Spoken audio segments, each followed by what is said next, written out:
My name is Rebecca Rupp. I'm a writer and a scientist. This talk actually comes out of this book, How Carrots Won the Trojan War, which is a history of garden vegetables. It's going to be the only one. You know, you can't copyright a title, but I'll bet that is the only one. For about 3 years, I wrote a blog for National Geographic on food, history, and science. And one of the first things that there were 4 of us who were blogging, and one of the first things that they asked us to do was to write a short piece on why we find food important. And I thought, oh, for heaven's sakes, I mean, because we'll die without it. I mean, what kind of question is that? But when you really think about it, the reason I love food, history, and science is that it connects to practically everything. It's got social connections, cultural connections, historical connections. People have moved around the globe because of food and found new food and brought it home. So food is just a fun topic. Besides, we all love it. One of the first things I found out, though, in researching this book is that the definition of vegetable is not as straightforward as you might think. And in fact, all of these things which we ordinarily think of as vegetables, of course, are not vegetables. Anything that's got seeds in it is a fruit. So these, to a botanist, are things that develop from the fertilized ovary of a flower, and whammo, you've got a fruit. So tomatoes, peppers, eggplants, cucumbers, squash, pumpkins, all fruits. These are vegetables. So the parts of the plant that you eat that are not fruits are vegetables. So leaves, lettuce and spinach, veggies. Roots, carrots and beets, are vegetables. Broccoli, which is actually you're eating a mutant flower, vegetable. Potatoes, tubers. So all of these are veggies. But then there is a political definition of the vegetable, and this is where things get really complicated. In 1889, a guy named John Nix brought a load of tomatoes into the port of New York from the West Indies. And at the time, there was a tariff on imported vegetables. So when the customs officer rolled in and demanded his cut, Nix said, forget it. This is a fruit. And by law, I do not have to pay customs duty on a fruit. This went all the way to the Supreme Court.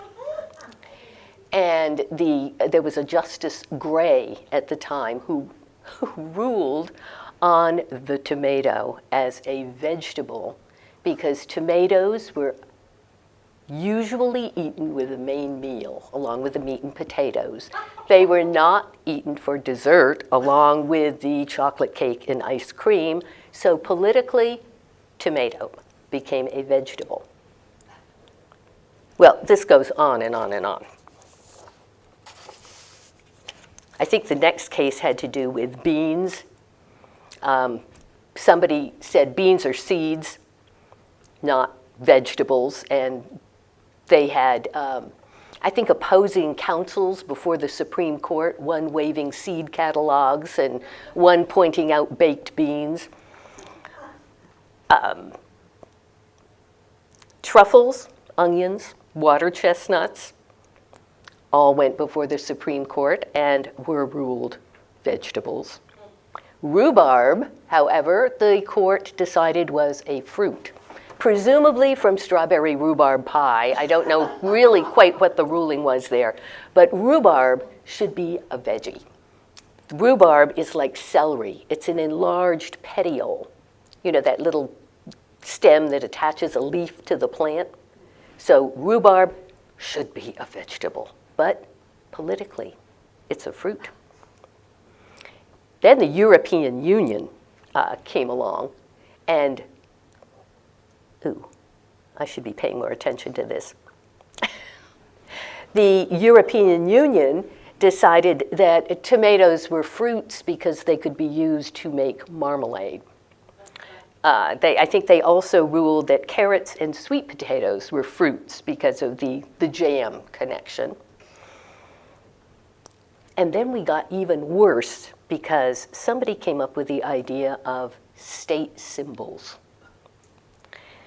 State symbols came in with the Chicago World's Fair in 1893, which was the Disneyland of 1893. It was fabulous.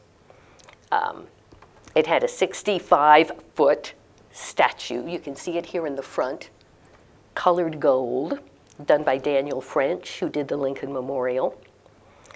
27 million visitors, 65,000 exhibits, a Venus de Milo made of chocolate, a map of the US made of pickles, the first Ferris wheel, which could carry 2,500 people. Wow. I know.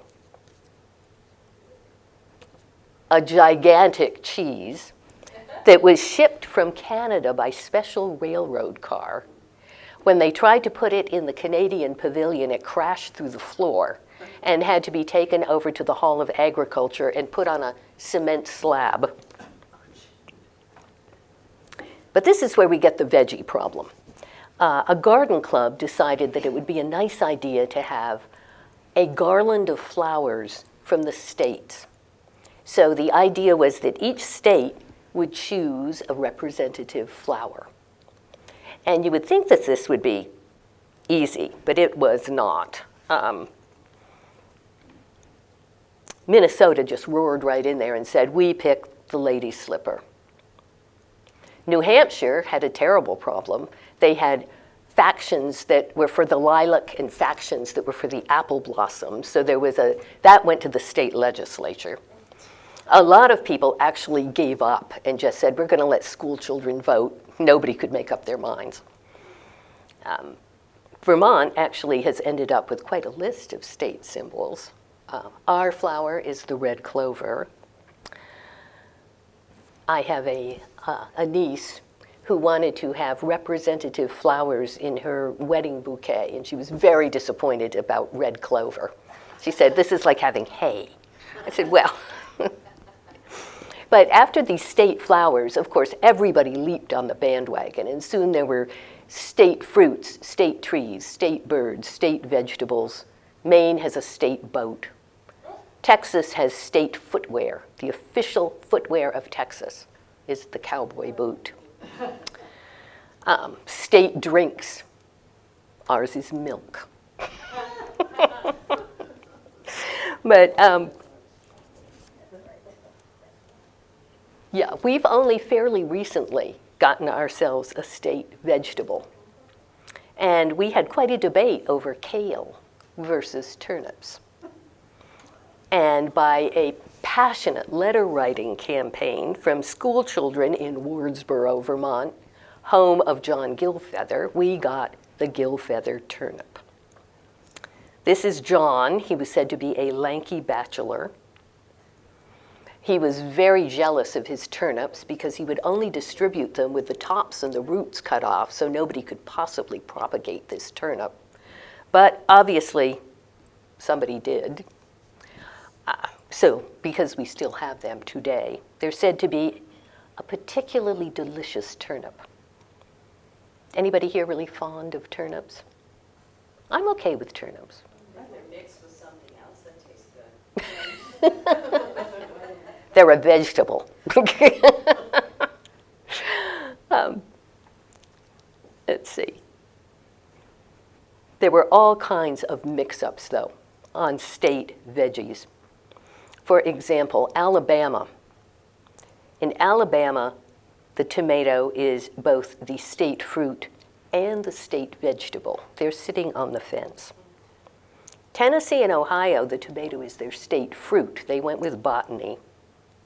Louisiana, the sweet potato is the state vegetable.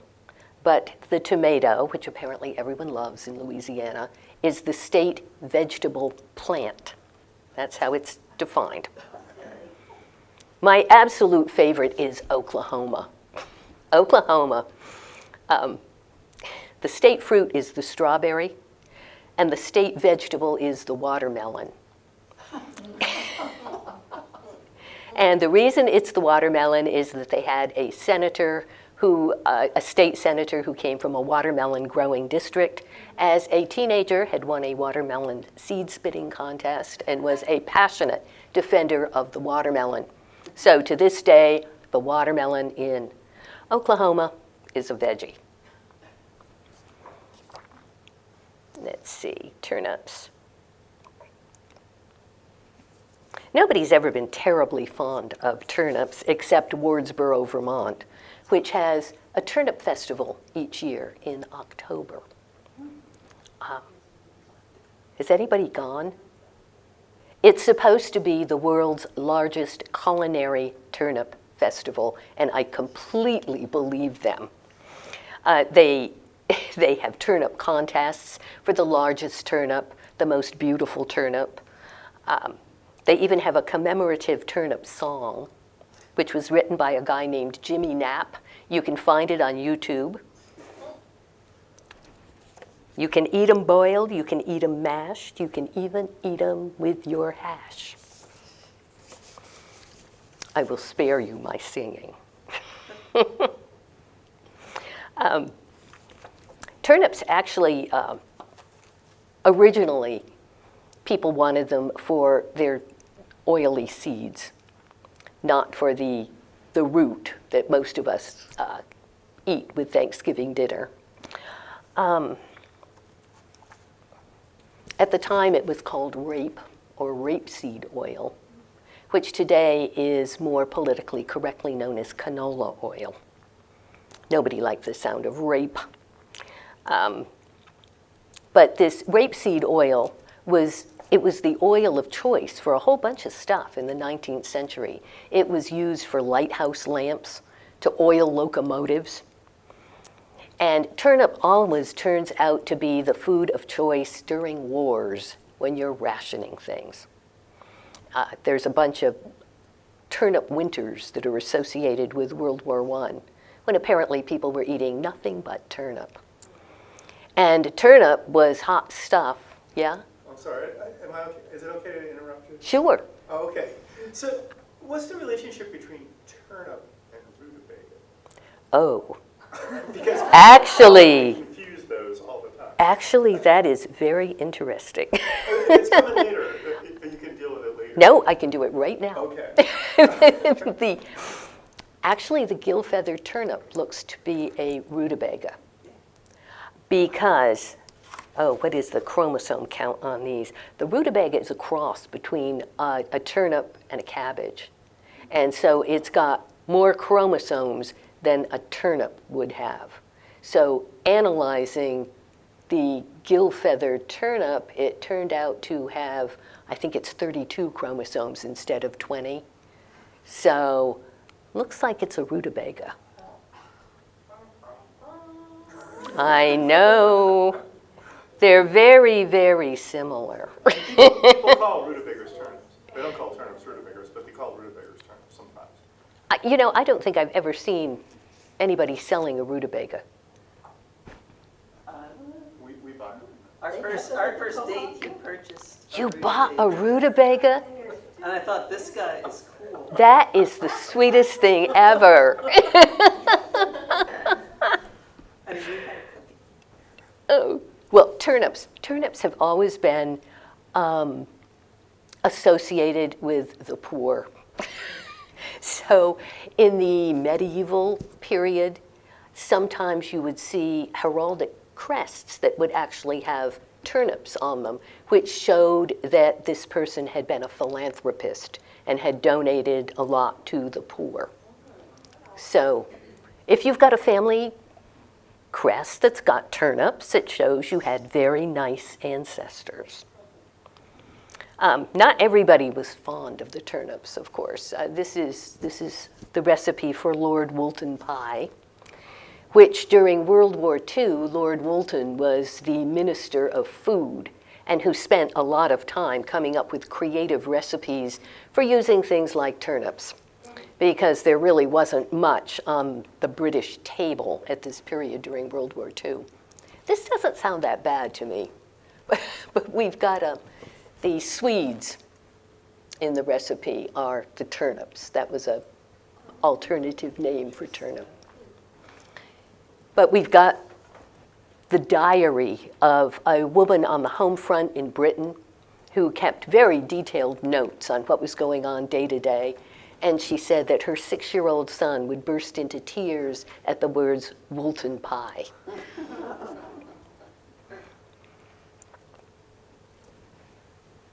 Okay, now this is why we hate beets.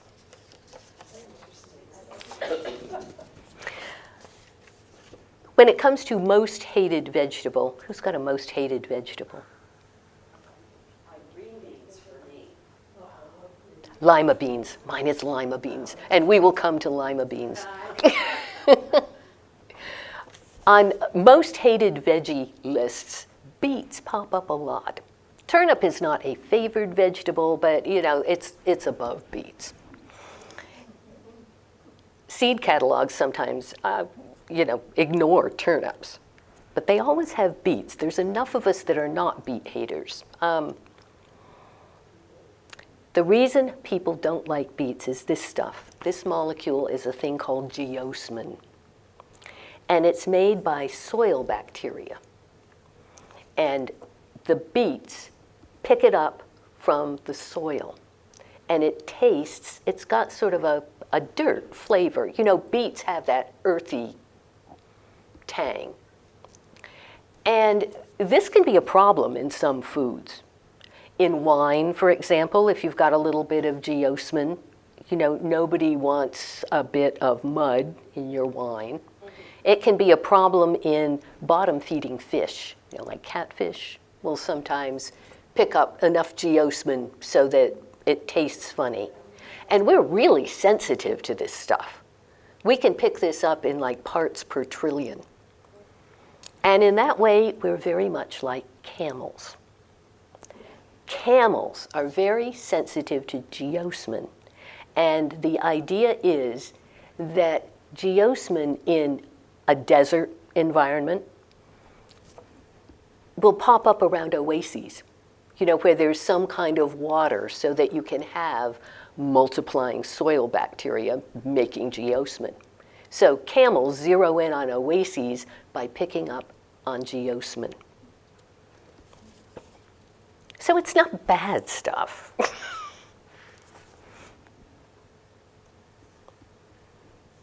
The other thing a lot of people have very strong opinions about is the taste of cilantro. Did someone say, ugh? And this looks like it's actually genetic. There are a lot of theories as to why we like certain foods and don't like certain foods. There's a common rule called the 9 times rule in food tasting that says if you taste something 9 times, you'll find that you begin to like it. So if you've spent your life loathing, say, chicken livers, 9 meals of chicken livers, and you will start to see some good in this food. So a lot of food dislikes, they believe, just come from unfamiliarity. You know, you taste it enough and you like it. But some of it may actually be genetic, and they think cilantro may be an example of this. Julia Child said the only thing to do with cilantro was to drop it on the floor and stamp on it. So clearly, she might have been a genetic example of cilantro hatred. There's actually a gene called TAS2R38, which affects your ability to taste things that are bitter. And if you've got an overly active gene, multiple copies of this gene, you may be so sensitive to a bitter taste that cilantro just may be too much for you. Or you may just hate the stuff. People who hate it say it tastes like crushed bugs.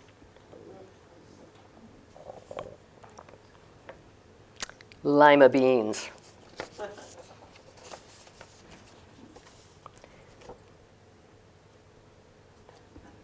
This is Fanny Trollope.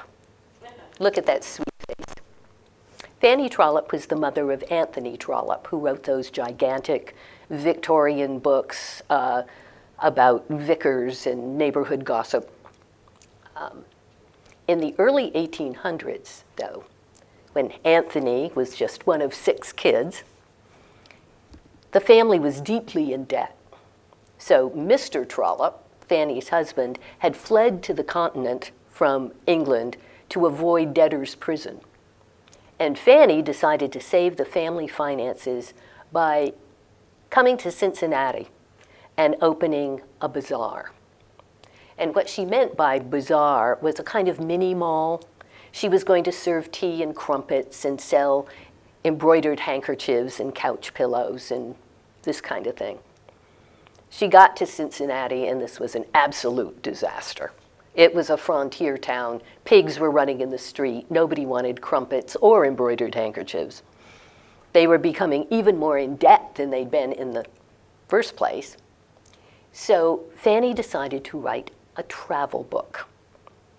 So she did a whirlwind tour of the United States and wrote The Domestic Manners of the Americans. And it sold like hotcakes. She didn't like anything about the United States. She said the Mississippi River was a muddy stream. There were too many trees. The children were rude. People served chipped beef with tea, which was disgusting. She even didn't like the Niagara Falls from the American side. It was not nearly as good looking as it was from the British side, where it was sublime. So the Brits loved this book. Everybody bought it because they wanted to hear all the wretched stuff about the Americans. And of course, the Americans bought it because they wanted to know what wretched stuff she'd said about them. One of the few things she liked in America was lima beans. She said they were delicate and delicious, and the Americans really didn't deserve them, and they should be picked up by British gardeners and grown in Great Britain. Lima beans.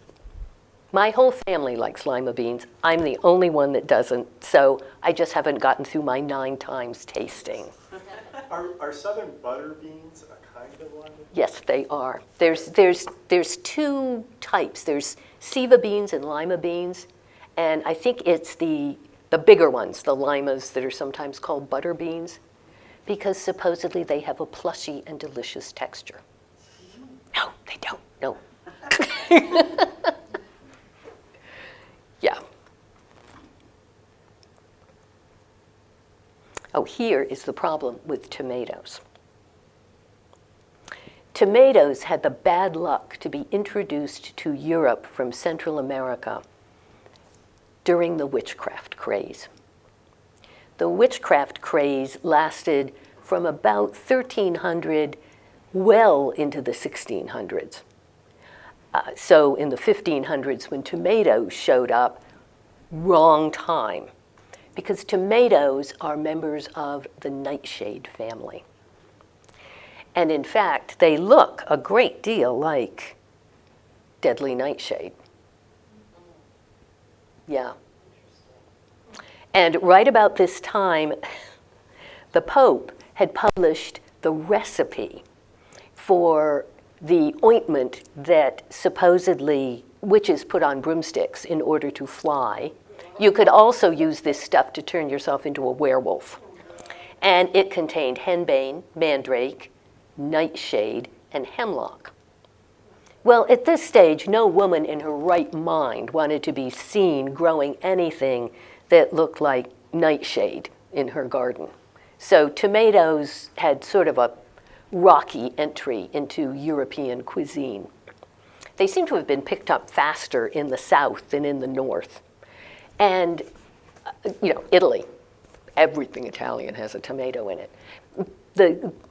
And this may have been in part because you could grow it better in a warm climate.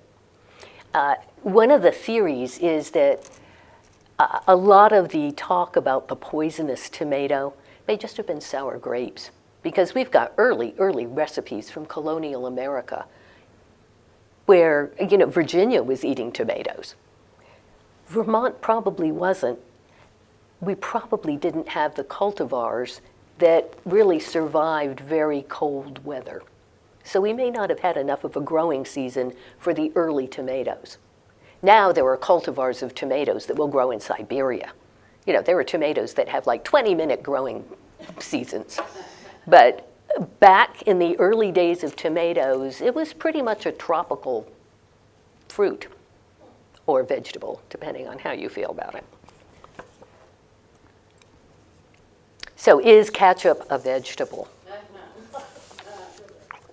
Oh, this is a tough one.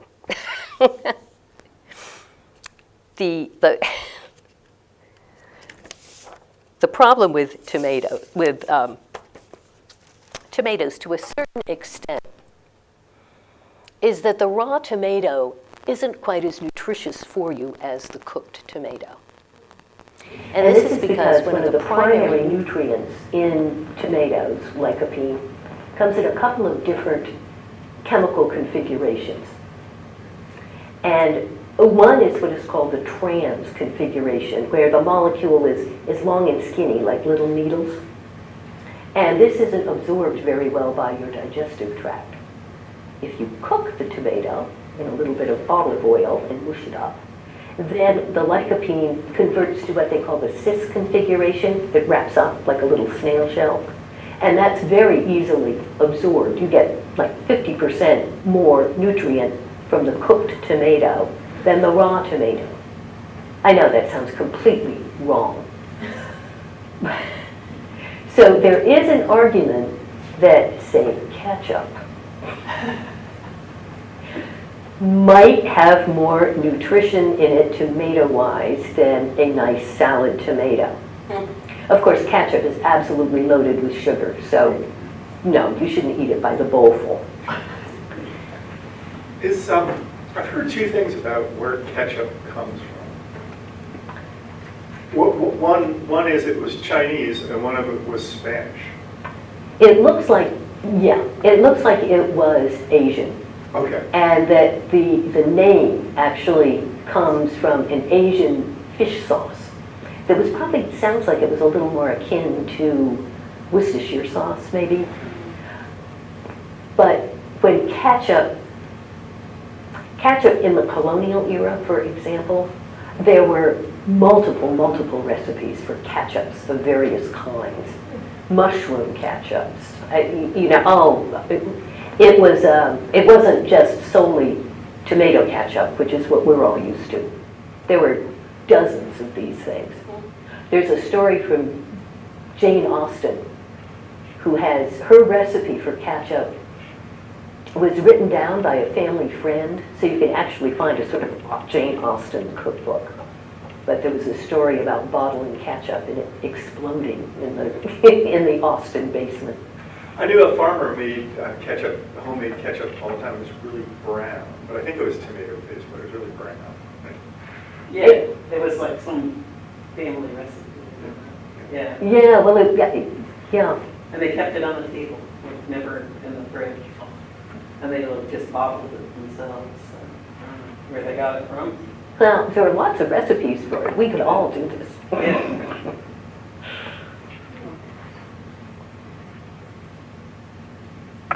Spinach.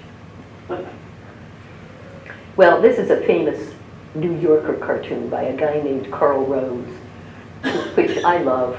It's broccoli, dear. I say it's spinach, and I say, the hell with it. Spinach actually comes from the Middle East. It comes from Iran. And it comes from the Persian word meaning green hand. The Chinese grew it. It seems to have gone east before it came west. Was introduced to Europe in the 10th or 11th century with the Moors, who, when they invaded Spain, they came across North Africa into Spain and brought spinach and asparagus with them. Catherine de' Medici is said to have introduced spinach to France. She came from Florence in Italy to marry the future Henry IV at the age of 14, and is said to have introduced tons of stuff to France. The ballet, pantalette-style underwear, beans, forks. A lot of this is apocryphal, but she just may have introduced spinach. Reportedly, she was nuts for it, and to this day, anything that's described as Florentine, like eggs Florentine, has spinach in it. And that's from Catherine, who came from Florence. There she is. Look at that dress. Those are pearls the size of softballs. Spinach has never been popular, particularly among children. But there was a big uptick in spinach consumption in the US in the 1930s with Popeye. And the story with Popeye actually was sort of a biochemical mess. The story was that a German chemist named Emil Wolf in 1870 had published a paper claiming that spinach contained as much iron, 10 times more iron than T-bone steaks. Well, it turns out, in the first place, that's not exactly what he said. You know, everybody came down on him for a decimal point error. No, he didn't make it. His name has been shamefully trodden upon.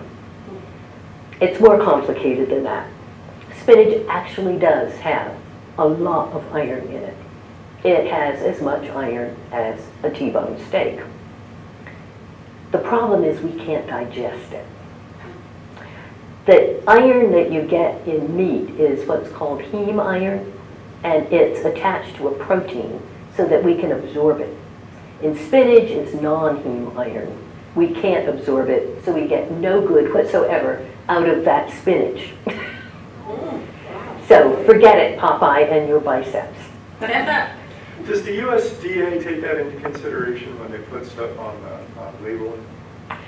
Like the bioavailability of it? You know what? I have never looked at a can of spinach to guess that. Do you know, Dan? No. No? It makes you wonder about the vegetarian iron supplements that are available.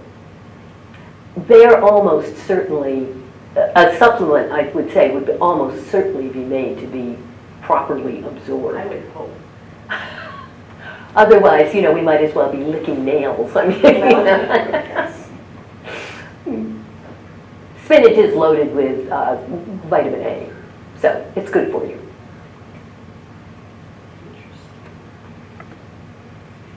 Spinach brings up the question of baby vegetables. What's a baby vegetable? And I had always assumed, before researching for the vegetable book, that baby spinach was a baby. You know, you picked it in its tender infant years before it grew up to become big, wrinkly spinach leaves. Well, this is untrue. This is a mutant cultivar of spinach that never gets any bigger than yay. Baby spinach is like toy poodles. It just doesn't get very big. Baby beets, they don't get any bigger than little ping pong balls. That's a mutant cultivar of beets. These things at the end that look like dill pickles, those are avocaditos, baby avocados. And what that is an unfertilized avocado fruit. So it doesn't have that great big seed in the middle. Sometimes they're called cocktail avocados. Artichokes down at the bottom, baby artichokes. Baby artichokes are just abused.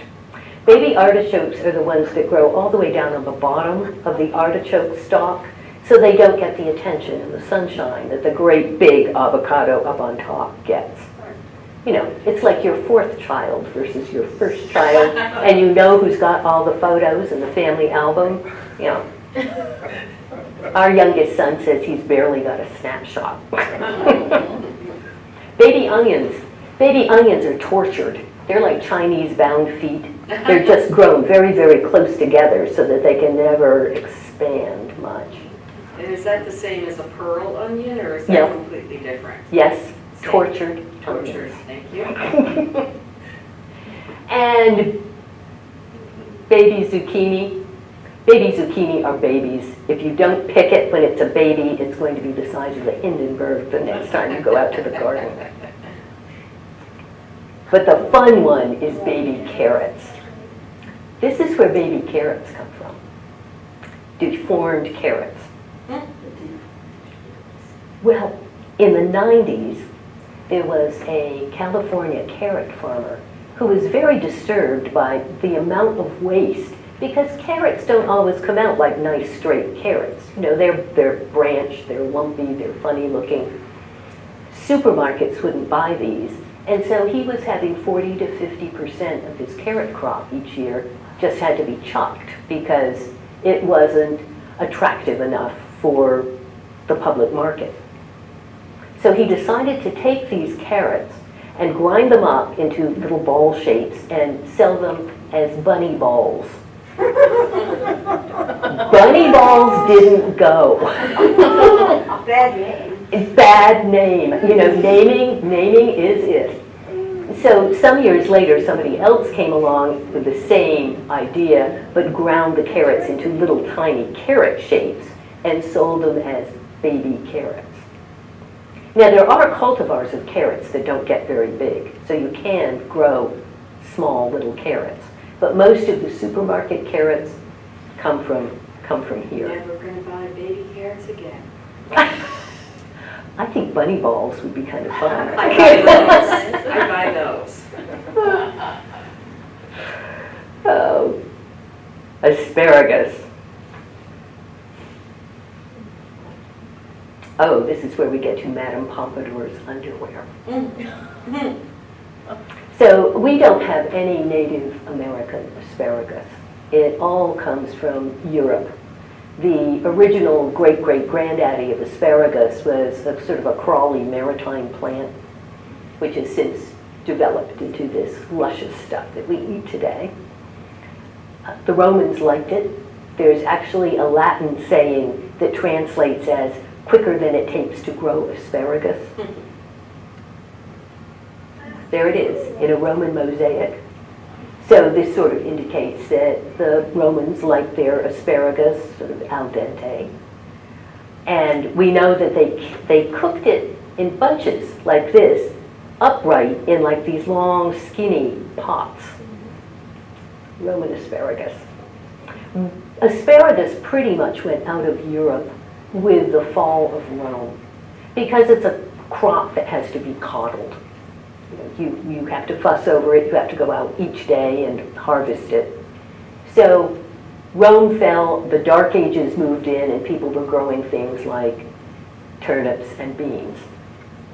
Asparagus, on the other hand, was preserved in the Middle East. And so, again, when the Moors invaded Spain, that's when asparagus was reintroduced to Europe. And it was promoted by this guy in the end with a gigantic turban. His name is Zuryab, which meant the blackbird.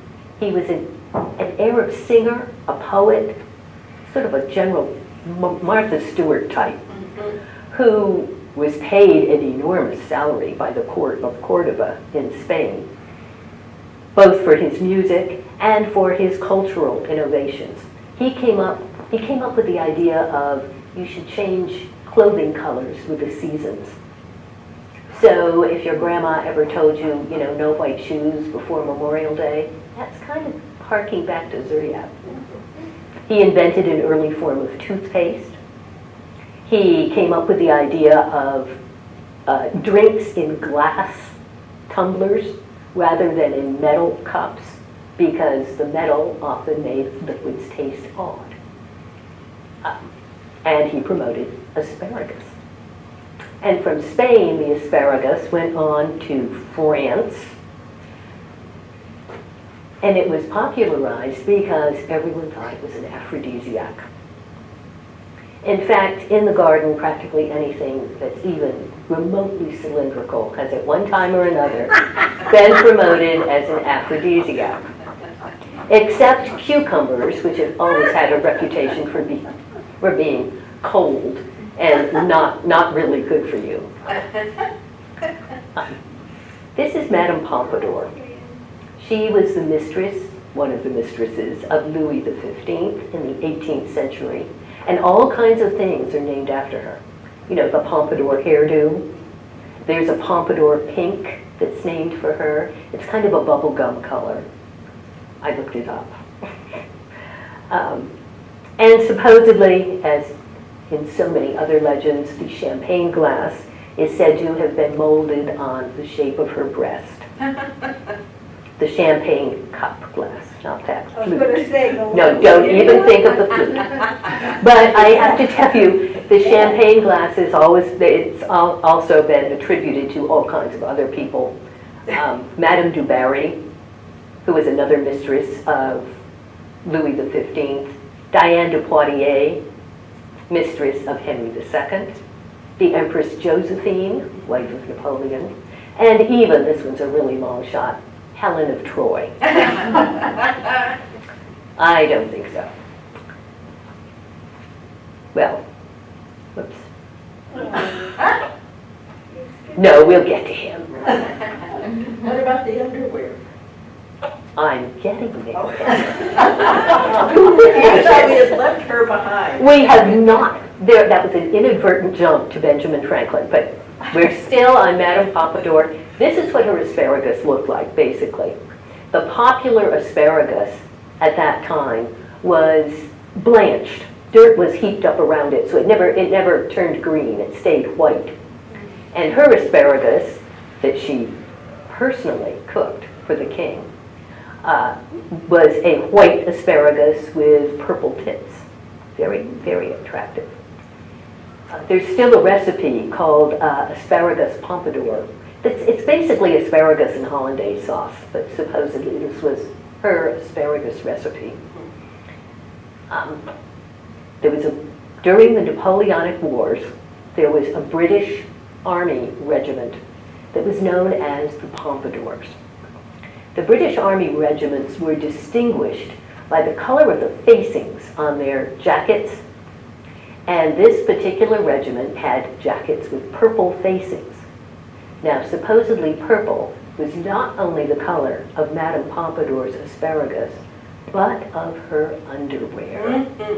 And this is why this regiment was known as the Pompadours, and I'm sure that they dined out on this continually, Madame Pompadour's underwear. Maybe there wasn't a lot of underwear for women at Madame Pompadour's time, so we don't really know this. But presumably at one time or another, she probably had a purple petticoat.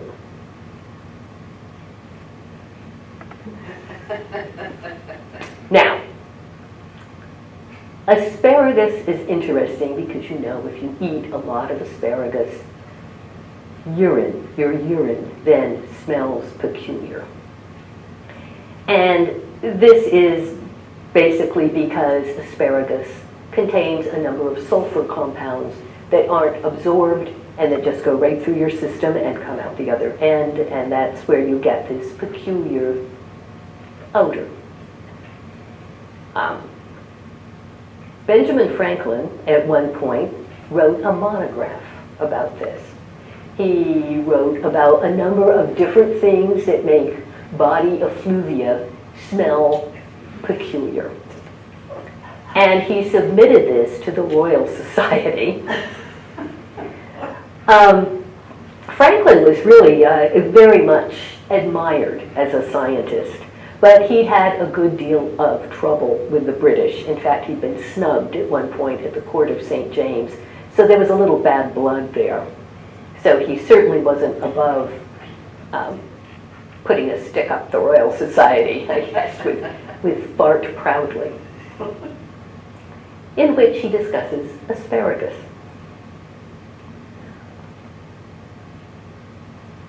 Oh, peas. Well, This is Elizabeth White, who is the person, she's the reason that we have big, luscious, in-the-store blueberries. And practically every fruit and vegetable that we eat had been domesticated by the Stone Age, by 3000 BCE. The Neolithic farmers pretty much found everything edible that was cultivatable. Very little came along later. The blueberry was a rarity. That wasn't domesticated until the 1920s. The other one is rabbit, which rabbit as a domestic meat source came along around the 7th century because the Pope had decreed that rabbit didn't count as meat. So you could eat it on Fridays. And the monasteries started raising rabbits, and that's when rabbits were domesticated. But there's very little that's new. That, you know, hungry Stone Age farmers did a great job. Which is where we come to peas. That's a medieval peas porridge pot. Peas are a vegetable so old that nobody knows exactly where they came from.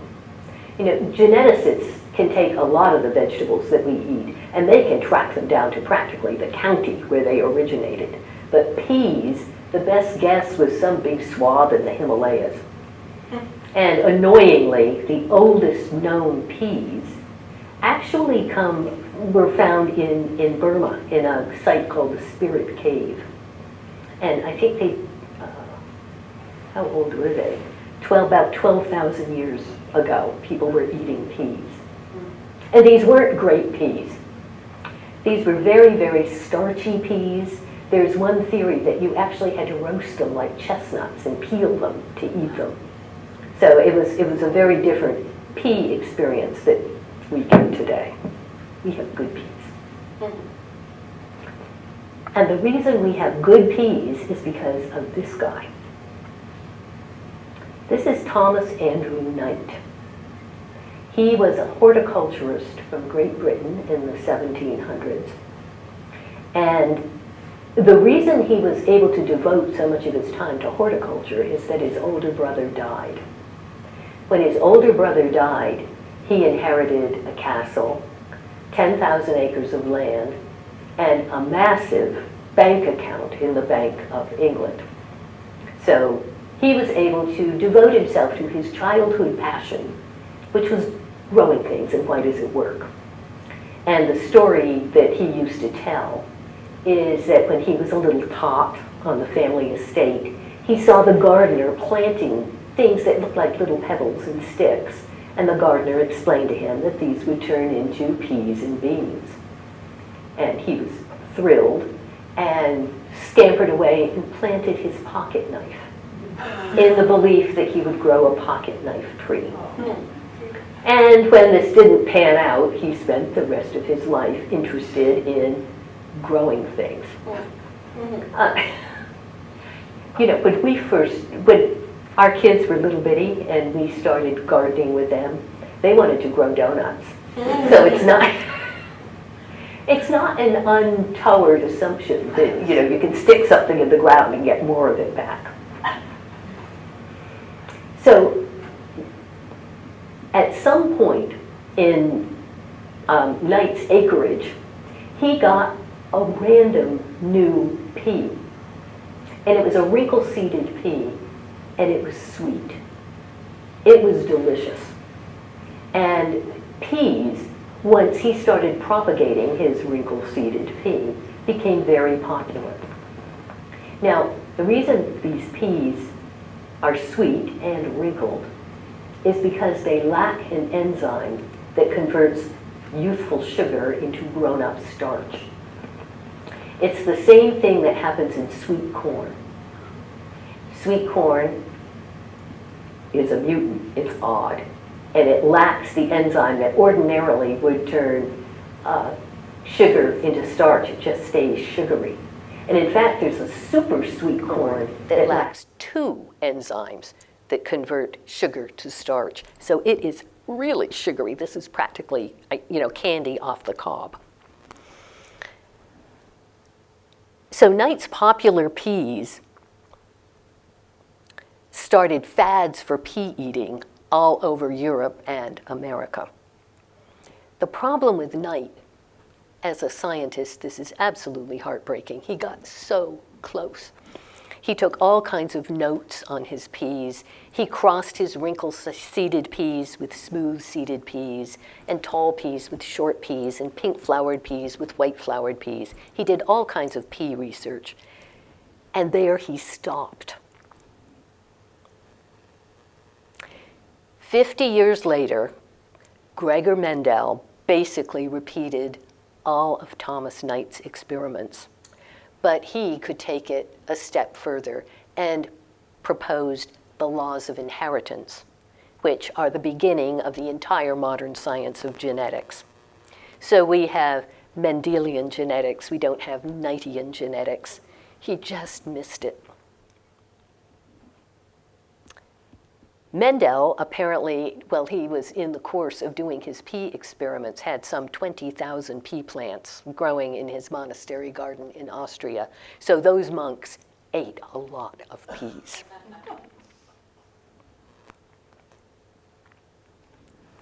This is the Fraunces Tavern in New York City, where George Washington was almost done in. Pea eating, very popular. Revolutionary War is on. Washington and his men are losing up one wall and down the other on Long Island. And they used to meet at the Fraunces Tavern to discuss strategy and presumably cry into their beers. At one point, there was a plot to kill George Washington by adding poison to a plate of his peas. Oh.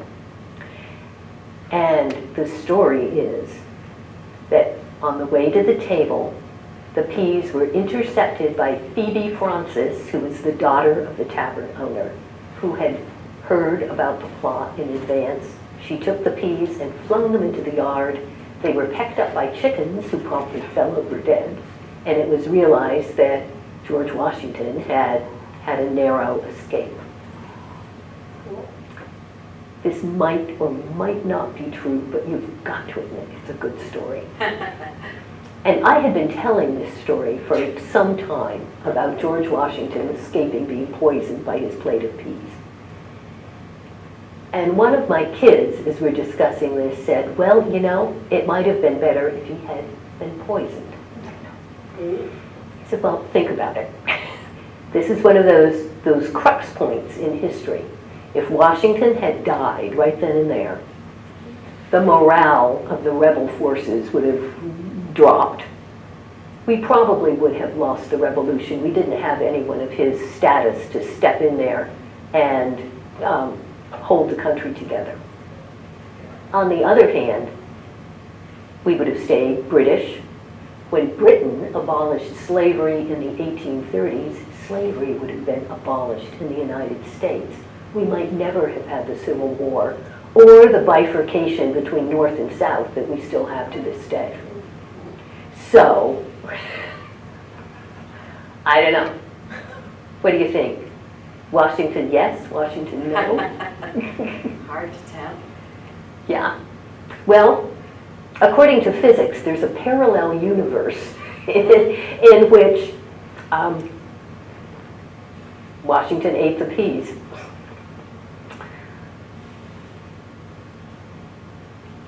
Well, I know my hour is about up, and what did I forget from my title? Did I tell you about wolf peaches? No. No. Blast. Or how carrots won the Trojan War. Oh, I will tell you that. Okay, wolf peaches. It was a nickname for tomatoes at the time when tomatoes had a rumor that they were poisonous. You shouldn't grow them in your garden. They were not good for you.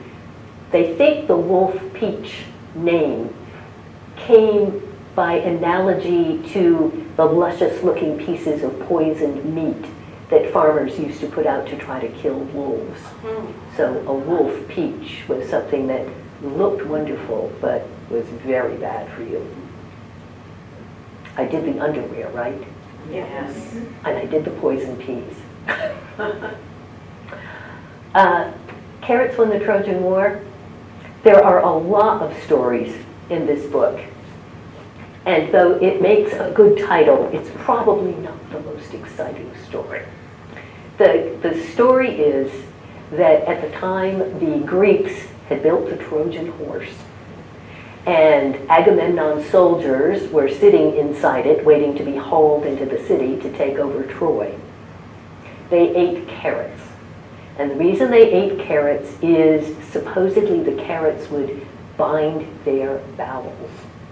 Because obviously the Trojan horse was no great place for a bathroom break. Maybe. The other story on carrots that we get from the Greeks is that carrots, think of the carrot, is an aphrodisiac. So you fed carrots to your captured women to break down their inhibitions.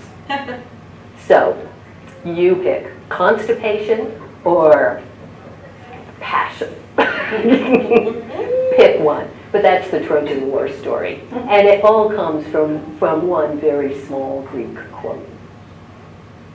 But a lot of these food stories are often apocryphal. There's a wonderful one about tomatoes that I so hated giving up. There's a guy named Andrew Smith who writes a lot of books on tomato history. He's actually a specialized tomato historian. And he researched the history of Colonel Johnson. Colonel Johnson came from, I think, Salem, New Jersey. And supposedly, he introduced tomatoes to all of the northern United States by eating a basket of tomatoes at some point in the early 1800s on the steps of the courthouse. And there's a whole story that goes with Colonel Johnson. He used to dress like George Washington. His personal physician was there to keep an eye on him while he ate his tomatoes. They had a band playing dirges. I mean, this is a wonderful story. And then he, of course, walked away because tomatoes are not poisonous. People began to accept tomatoes, and Johnson lived happily ever after. Well, Andrew Smith went to Salem, New Jersey, and tried to track down the story of Colonel Johnson and his tomatoes, and could find nothing that supported this story. But this story has taken on a life of its own. It's all over the place. It's like,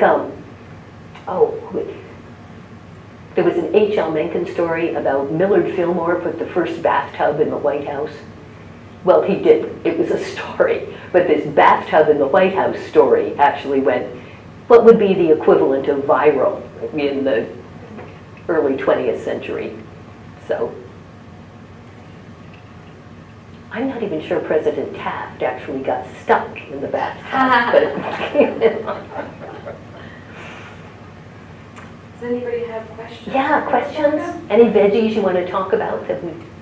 Did you ever hear about the shard that was from General Lucullus in, he was Roman?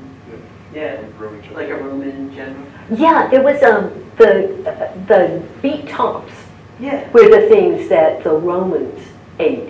The beet root didn't come in until later as a food.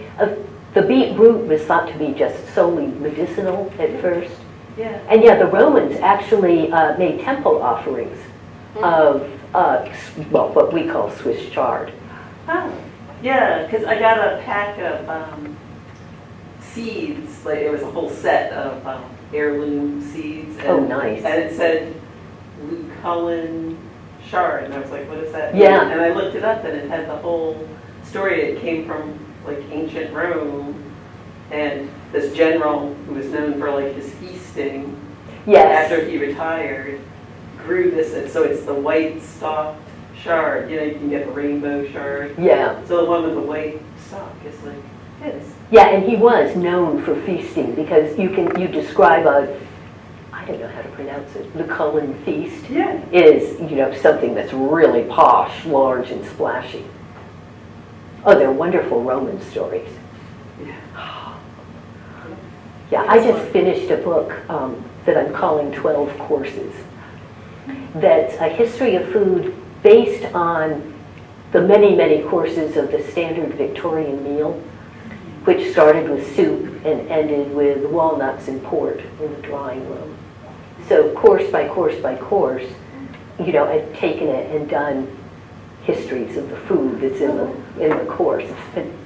I love researching this stuff.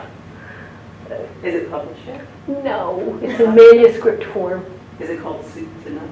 I had titled it Soup to Nuts, and I sent it to my agent. He said, I hate this title. Oh. So your agent, he's wrong, we like it.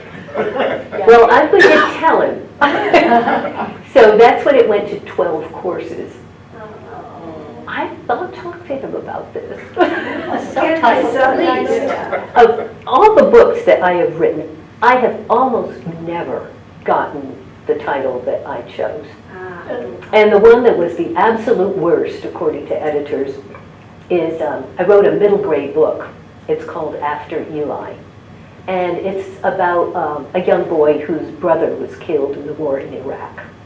And it's sad, it's funny, it's got a lot to say about this kid growing up and coping with losing his brother. And one of the things he does, because he's angry, is he keeps what he calls his Book of the Dead. And he keeps like a diary of people that he thinks have had foolish, wasted deaths. You know, like people who died going over Niagara Falls in a barrel. So I sent this manuscript in, and the title was Danny's Book of the Dead. Didn't like that. My editor called me up and said, this is the worst title I have ever seen for a young person's book. It's just, I don't think I have a knack with titles. Well, I think Soup to Nuts is the winner. Okay. Yeah. Who's for 12 courses? Who's for Soup to I Nuts? think both. Okay. Thank you so much, Rebecca. Oh, go ahead, another question. Yeah, I actually have a question about the name of ketchup or ketchup. Like, I was curious of the history of it. Ketchup. Oh, Yeah. etymology is very shaky stuff. Yeah, there's no clear division between ketchup and catsup, and there are more spellings than that too. I'm sure. I was just curious about it. You know, I wonder. There's a guy named I think it's Kevin Stroud, who does a podcast called The Story of English, and it's got about 1 million different episodes. But I wonder if he discusses that at some point. I'm only a little bit of the way through it. I've barely gotten out of Indo-European languages, so I haven't gotten to catch up. But, Okay. but he might do it, Okay, I'll have to look it up. and you can contact him too. Oh, nice. Okay, thank you. Well, thank you so much for coming and sitting with no windows on this beautiful day. My brain was a little foggy at the beginning and I forgot to introduce Rebecca properly. But I do just want to take a moment before you run off to finish your days to let you know that this program and any program that happens here at the library is completely sponsored by the Friends of Ilsley Library. They tirelessly do monthly book sales, collect donations, and we have no budget line in our budget for programming. So anything that happens from baby toddler story time up to Rebecca talking about Madame Pompadour's underwear, purple, is completely done by fundraising through the friends who are really our good friends. So I just wanted to let you know that every time you support the book sale on the first Saturday of the month, you're supporting us, and we appreciate it. Oh, Renee, and we should mention the Vermont Humanities Council. And this is a Vermont Humanities Council Speakers Bureau program. I look through their catalog online catalog every now and again, and I can't believe that I haven't had you sooner, because yours just jumped out and slapped me across the face as a good fit for our community and a very interesting program. So they're also fantastic. They give us these programs at a really reasonable rate. So a round of applause for everybody. Thanks for coming out on this gorgeous day. Oh, wait, and while she was chatting, one more bit.